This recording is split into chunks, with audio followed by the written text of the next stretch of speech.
చూసారా, కాలం ఎంత వేగంగా తిరుగుతుందో. చదువు లేనివాడని మీరు చిన్న చూపు చూసిన మనిషి దగ్గరికి చదువుకున్న మీ భర్త కోసం ఉద్యోగం అడగడానికి వచ్చారు. ఆ రోజు ఆయన్ని ఎవరికైనా పరిచయం చేయడానికే నామూషిగా ఫీల్ అయ్యారు.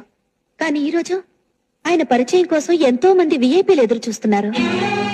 పని పాట లేని పల్లెటూరు బయటను అవమానించారు. ఆయన ఈ రోజు ఎంతమంది ఎంఏలకు ఎంబీఏలకు ఉద్యోగాలు ఇస్తున్నారో తెలుసా?